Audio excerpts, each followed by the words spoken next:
Salut tout le monde, je vous retrouve depuis la Bretagne pour vous faire une nouvelle vidéo, à savoir un book haul. Donc voilà, c'est le début des vacances, mais j'ai déjà acheté plusieurs livres. Je sais pas si j'en rachèterai d'autres au fil des vacances, peut-être. Si oui, je ferai un second book haul plus tard. Mais là, j'en ai déjà acheté 6, donc je me dis que c'est suffisant pour faire une petite vidéo pour vous présenter tout ça. Alors mon caméscope est un peu plus loin que d'habitude et comme c'est une antiquité, j'espère que le son va bien passer quand même. Je sais qu'il arrête pas de claquer en plus au niveau du son. Moi-même ça m'énerve quand je regarde mes vidéos. Mais bon, pour l'instant j'ai pas encore investi dans un autre matériel. Je le ferai sans doute un jour. Mais bon voilà, en attendant je m'excuse du son qui n'arrête pas de claquer sur ce caméscope. J'espère que ça va pas trop le faire aujourd'hui.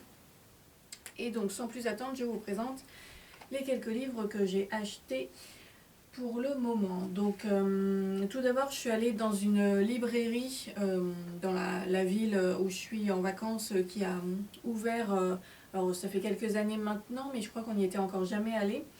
Et donc là-bas j'ai trouvé 4 livres, certains qui étaient sur ma wishlist, d'autres non. Et donc par lequel je commence, je vais commencer par ma lecture en cours. Donc ça faisait un moment que j'avais envie de relire un auteur que j'aime bien, à savoir Albert Camus. Et donc du coup là j'ai regardé un peu les livres de lui qu'ils avaient en rayon et j'ai trouvé celui-ci. Donc, oula, est-ce que ça a marché? Donc il s'intitule L'été. C'est un très très court livre, en fait c'est un recueil de nouvelles. Donc il fait 120 pages à peu près, donc très court. Et c'est un recueil de nouvelles, alors là j'en suis à peu près à la moitié.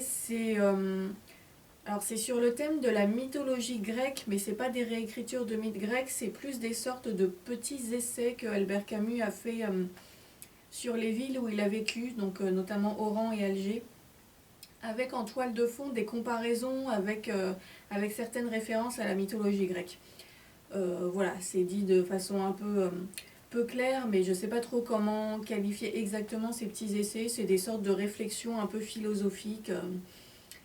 Ouais, sur les villes où il a vécu, leur atmosphère, leur ambiance, des réflexions aussi sur la guerre, sur la condition humaine, la nature humaine, voilà, des réflexions un peu variées, euh, avec souvent des références ou des comparaisons avec des thématiques de la mythologie grecque. Voilà, je ne sais pas encore exactement pourquoi ce livre s'intitule L'été, parce que pour le moment, j'ai pas trop vu le rapport. Peut-être que ça viendra dans un texte suivant. Mais donc voilà, comme je disais, j'en suis à la moitié, j'aime bien.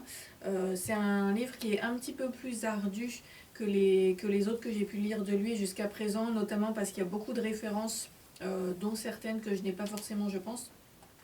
Mais bon, je vous en parlerai plus longuement dans un point lecture. Et donc c'est un folio 3 €, puisque apparemment les folios 2 € sont devenus des folios 3 €. Voilà, voilà, petite breaking news. Donc voilà pour le premier livre que j'ai acheté.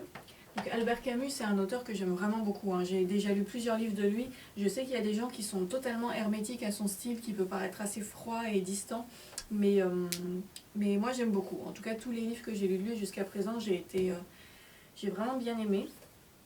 Ensuite, toujours à la librairie, j'ai pris un autre auteur classique, 20e siècle, mais cette fois américain. Il s'agit de Ernest Hemingway, avec Le soleil se lève aussi.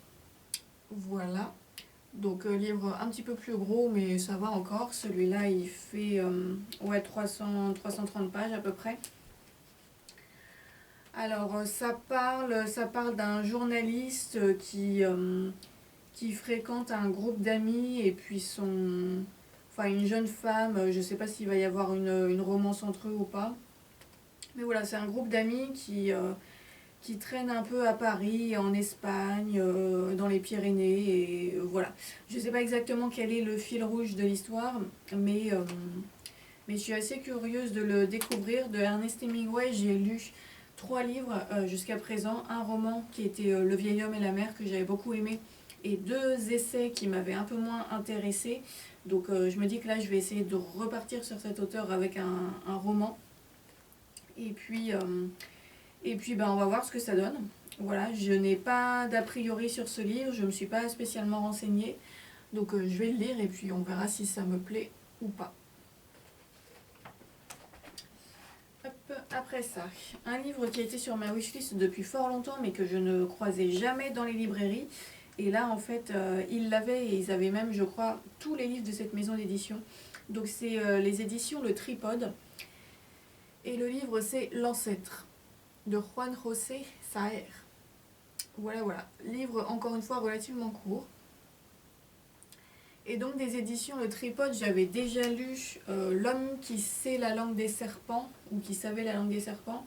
Et je crois, si je ne m'abuse, que c'était aussi chez cette maison d'édition que j'avais lu de Pierre Edos, que j'avais beaucoup aimé. L'homme qui savait la langue des serpents, j'avais bien aimé, même s'il y avait... Au bout d'un moment, j'avais trouvé ça un peu long, mais j'avais trouvé ça intéressant quand même. Et de Pierre Edos, j'avais vraiment beaucoup aimé. Donc voilà, j'ai eu envie de tester un autre livre de cette maison d'édition. Et ouais, dans la librairie où j'étais, là, j'ai l'impression qu'ils ont tous les livres de cette maison. Ils avaient vraiment un rayon entier avec que des éditions Le Tripode. Donc je sais que maintenant, si je cherche des livres d'eux, je peux aller là-bas. Et donc L'Ancêtre, c'est apparemment inspiré d'une histoire vraie. Donc ça se passe en 1515. On a des navires qui quittent l'Espagne et qui vont vers l'Amérique du Sud. Et donc à l'époque de la colonisation. Et sauf que quand ils débarquent, les Espagnols à bord du navire sont attaqués par des autochtones et il y en a un seul qui survit et qui en fait va être apparemment accueilli par la population locale et qui va vivre avec eux pendant 10 ans. Et au bout de 10 ans, on le retrouve et voilà, je suppose qu'il lui sera arrivé un certain nombre de choses. Donc voilà, ça m'a pas mal intriguée. Je sais pas du tout à quoi m'attendre, j'ai jamais lu cet auteur. Encore une fois, je me suis pas plus renseignée que ça. Donc on va voir, c'est écrit un petit peu petit et très dense. Mais voilà, mes 2 premières expériences chez cette maison d'édition étaient bien. Donc je pense que ça devrait être sympa et me faire un petit changement d'ambiance. Voilà. Et le 4e livre que j'ai pris dans cette librairie, qui était aussi sur ma wishlist depuis longtemps, mais que j'hésitais, j'ai très longtemps hésité avant de le prendre, parce que je me suis dit, si je me lance dedans, ça va prendre beaucoup de temps, et est-ce que j'ai envie de me lancer maintenant ou pas? Bon, ça y est, je me suis décidée, j'ai pris l'intégrale 1 du Trône de Fer, de George R.R. Martin. Donc voilà. En fait, je cherchais plutôt les tomes de façon séparée parce que les grosses intégrales comme ça, je trouve que c'est vraiment pas pratique, c'est lourd, il n'y a pas de place pour les mettre dans le sac, pour les transporter, etc. Mais bon, là, ils n'avaient pas les tomes en version séparée et j'ai l'impression que d'une façon générale, c'est quand même plutôt ces livres-là qui sont disponibles dans les librairies. Donc je me suis dit, bon, tant pis, je prends la grosse intégrale, donc ça rassemble les 2 premiers tomes. Et puis on verra bien. Encore une fois, c'est écrit très petit. C'est écrit très petit et très dense. Mais bon, Trône de Fer, j'ai regardé la série télé, comme beaucoup de gens. J'ai vraiment bien aimé la série dans son ensemble. Il y avait des épisodes qui étaient moins bons que d'autres, mais globalement, j'ai trouvé que c'était un univers et une histoire très intéressante. Donc voilà, je me dis qu'il serait temps que je tente les romans, parce que j'ai bien envie un peu de retrouver cette ambiance, les personnages et tout ça. Et puis on va voir si les livres me plaisent. Et puis sinon tant pis, au moins j'aurai essayé. Mais je pense que ça devrait être intéressant quand même. Donc voilà, pour ce gros achat qui est le plus gros livre que j'ai acheté et que j'aurais acheté pendant ces vacances, je pense. Voilà, et donc après ça, avec mes parents, on est allé faire une espèce de brocante vide-grenier et j'ai trouvé 2 livres d'occasion qui eux n'étaient pas sur ma wishlist, j'en avais absolument jamais entendu parler, mais ils m'ont inspiré sur le moment. Donc il y a un policier et un thriller. Donc le premier, il s'agit de Malamorte, je suppose que ça se prononce comme ça, de Antoine Albertini. Voilà, donc ça c'est un roman policier qui se passe en Corse et c'est le premier d'une duologie et on va suivre un enquêteur qui enquête sur des meurtres qui sont plutôt classés en faits divers, qui ne sont pas des grosses affaires, mais qui sont un peu des affaires dont personne ne veut s'occuper, et ça arrive chez lui parce que apparemment c'est lui qui s'occupe des trucs dont personne ne veut s'occuper. Et donc son enquête va le mener dans l'envers du décor de la Corse, c'est-à-dire pas du tout le milieu carte postale avec les belles plages, etc., mais plutôt les villes et les cités pauvres qui sont moins connues. Et du coup, je me disais que ça pourrait être intéressant voilà, de découvrir un peu cette ambiance-là, qui est moins touristique, on va dire. Alors la Corse, honnêtement, je connais pas plus que ça, hein. De toute manière, j'y suis allée une fois dans ma vie quand j'avais 12 ans, donc voilà. Mais j'aime bien, enfin je me suis dit que l'ambiance avait l'air sympa, j'aime bien les romans un peu sombres comme ça. Et puis c'est assez rare, enfin non, c'est pas si rare que ça que je lise des thrillers qui se passent en France, mais c'est pas non plus très très fréquent. Et en Corse, je crois que j'ai jamais lu d'histoire qui se passait là-bas. Et ça avait l'air plutôt bien écrit. Donc voilà, on va tester et on verra ce que ça donne. Je ne connais pas du tout cet auteur. Et le deuxième que j'ai pris, qui sera très certainement ma prochaine lecture dès que j'aurai fini le Albert Camus, il s'agit de Santa Muerte de Gabino Iglesias. Voilà, avec une couverture que je trouve vraiment très sympa. Et là, c'est un thriller qui se passe au Texas. Et donc c'est assez court aussi et ça a l'air très énergique. Rien que quand on lit la 4e de couverture et tout ça, ça a l'air d'être un thriller bien rythmé. Donc c'est marqué en dessous que enfin, c'est comparé à l'univers de Tarantino. Bon, je me méfie un peu des remarques comme ça parce que j'ai l'impression que parfois les critiques comparent un peu tout et n'importe quoi à l'univers de Tarantino. Donc des fois ça veut un peu rien dire.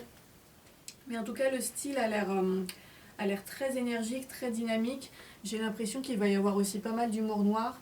Donc c'est l'histoire d'un gars, c'est un immigré clandestin mexicain qui est dealer et qui un jour va se faire enlever par un cartel de la drogue, je suppose, et qui va essayer de survivre en invoquant la Santa Muerte. Voilà, donc je pense que ça va être une lecture très rapide. Je ne sais pas du tout ce que ça va donner, mais ça devrait être dans tous les cas assez divertissant. Voilà, donc pour ces quelques livres que j'ai achetés en ce début de vacances, je vous retrouverai soit pour vous faire un point lecture si je lis assez vite, soit peut-être pour un prochain book haul si je réachète des livres. En attendant, je vous souhaite une bonne journée et je vous dis à bientôt. Salut!